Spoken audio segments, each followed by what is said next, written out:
Hi there, my name is Ewan Nicholson. Welcome to my YouTube channel, Remembering Love. If you can hear a little hum there, it's the sound of the AC. It's 35 degrees here in Malaga, or 37 at some point, so I've got the AC on, so I don't know if you can hear it. I can hear it, but it's kind of necessary today. It's either that or the fan blowing on me, one or the other.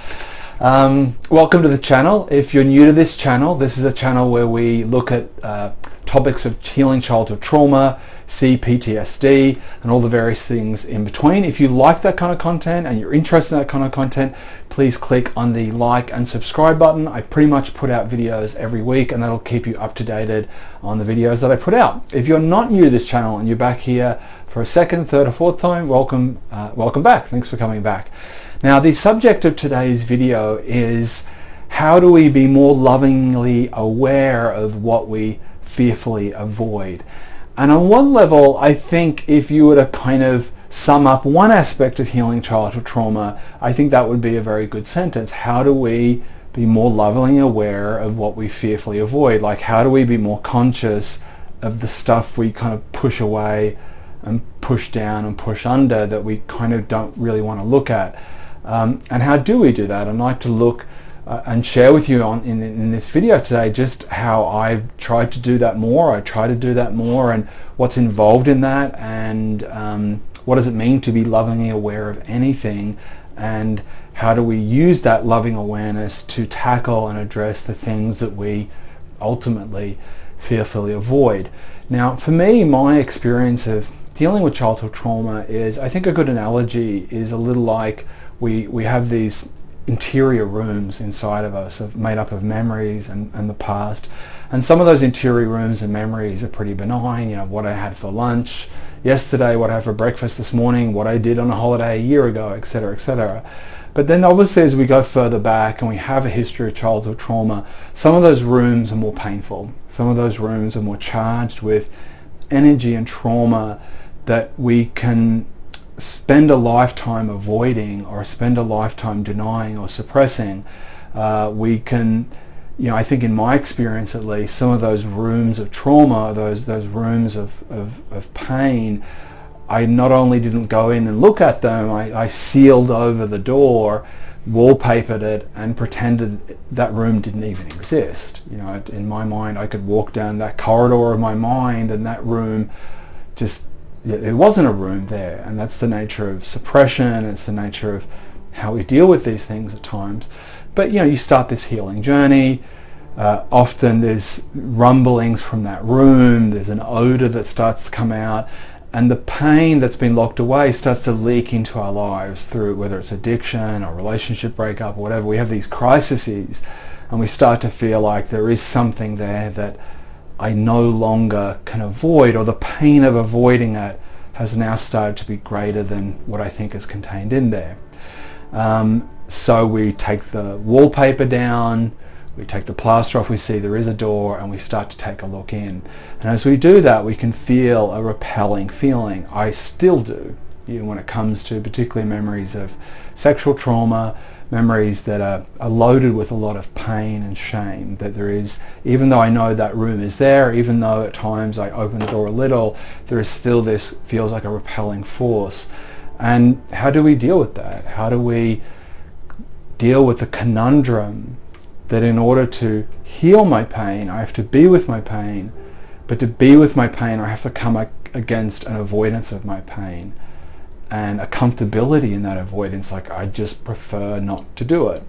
So there is this process of first acknowledging that room exists, being willing to kind of take a look, but then we encounter, I definitely have, and I still do, this sense of like, I know that room's there now, and I know there is stuff in there I need to deal with, but can't we look at that other room? Or I'd like to talk about this other thing, and we can talk about this room, and I don't really want to kind of go there.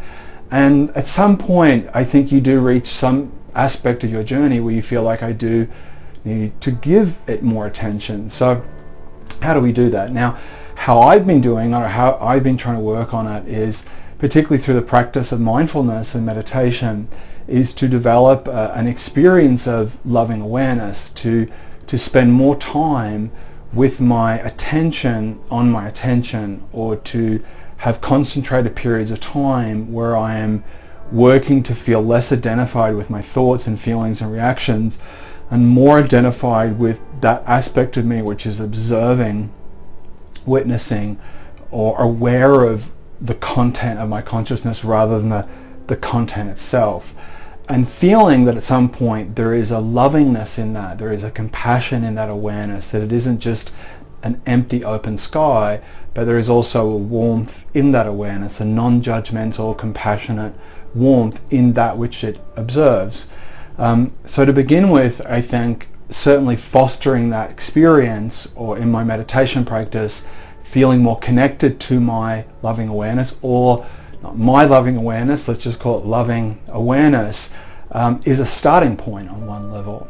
Now to take that loving awareness and to shine it directly on that which you fearfully avoid maybe can feel a little confronting or a little bit too much.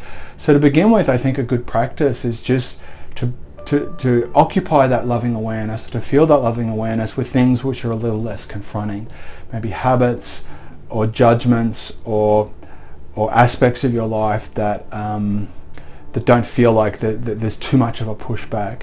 And a really good one is just other people. Like, how do I watch and witness what other people do, and watch and witness with loving awareness rather than judgment and evaluation and analysis? So we're in summertime here, as I've told you, and down at the community pool here in Spain, it's a big thing. Everyone lives in, a lot of people live in apartments here in Spain, and often in these apartments there's like a pool in the middle. So I'll be there all summer with my kids. There's a lot of little kids there as well, that form little feral child gangs all summer. Some of them are very cute, they're very nice kids, but yeah, there's a few brats in there as far as I'm concerned who are loud and obnoxious and are difficult.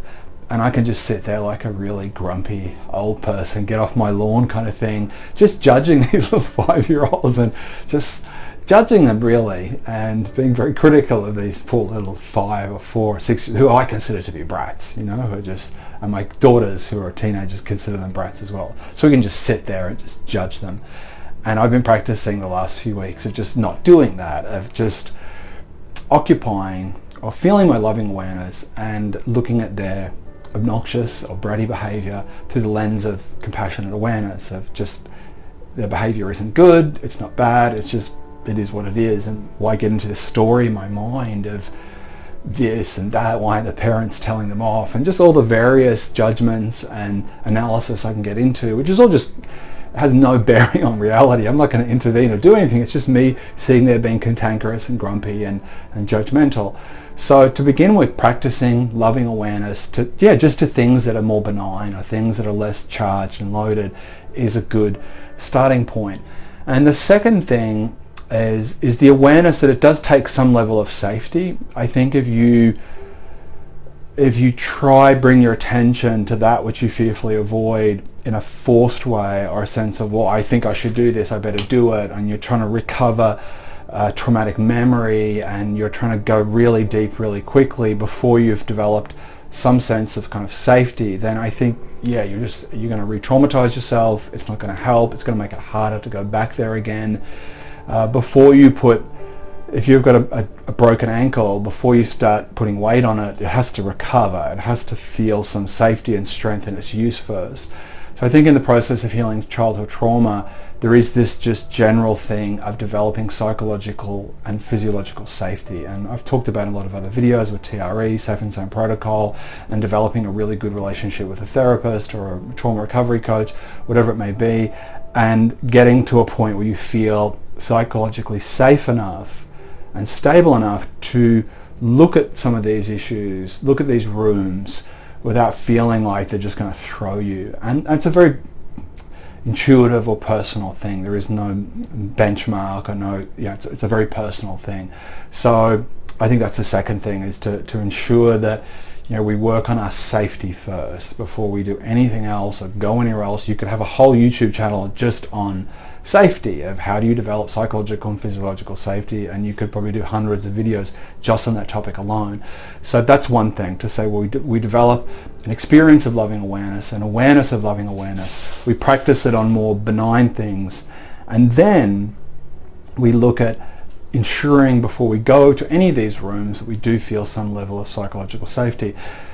Now, a fourth thing to be aware of as we do this is giving loving awareness, not necessarily to what's in the room, but to that pushback, that fearful avoidance. Because there can be this thing of thinking, I've got to get through this fearful avoidance and into this traumatic memory or into this trauma that's hidden in this room kind of thing.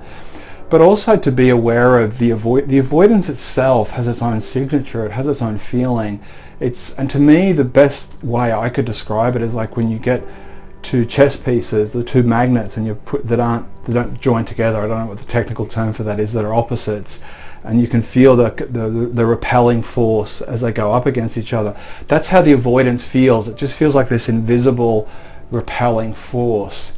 And rather than just kind of barging our way through it, just to give loving awareness to that, to that experience of avoidance, to the feeling of avoidance and the fear contained in the avoidance. Because what's interesting at times is in this healing journey that sometimes our avoidance can be more painful than the thing that's in there. I mean, I think we all have that experience where we avoid something, and then we do it and we think, oh, that wasn't such a big deal. I had a tooth taken out years ago that I really avoided, and I was worried because my previous experience of getting a tooth pulled out was really traumatic, and I was thinking about getting a general anesthetic. I was so paranoid about it, and I went into the dentist and he gave me just the normal anesthetic, and he was wiggling there, and I was like, oh, I'm ready to go now. And he said, oh, it's already taken out, like I've pulled out, it's already gone. I'm like, what? That took like 2 seconds. I didn't even notice it, and I spent months avoiding this getting this tooth extracted. And I think it's a good metaphor for our trauma as well, so we can be kind of fixated and wondering, oh, what's in there, what's in this room. And the avoidance is its own issue, the sense of legitimacy and fear that's behind the avoidance. And to pay loving awareness to that, to have to look at our fear and our avoidance with compassion, not to judge it, not to try to change it, not to try to get rid of it, but just to be aware of it, and to be aware of it with compassion. Because that avoidance is like a guard at the door, that we go to open this door up and there is a soldier standing guard saying, no, you can't come in here, this is too painful, you can't deal with this. And before we get into that room, we have to understand the function of that guard, the purpose of that guard, the value of that guard, that guard has been there to protect us from something at some point maybe we couldn't handle. And just to dismiss and push him out of the way, or her out of the way, doesn't really give value to the function of that guard. So that's another thing to be aware of, is to pay loving attention to the thing, the avoidance itself.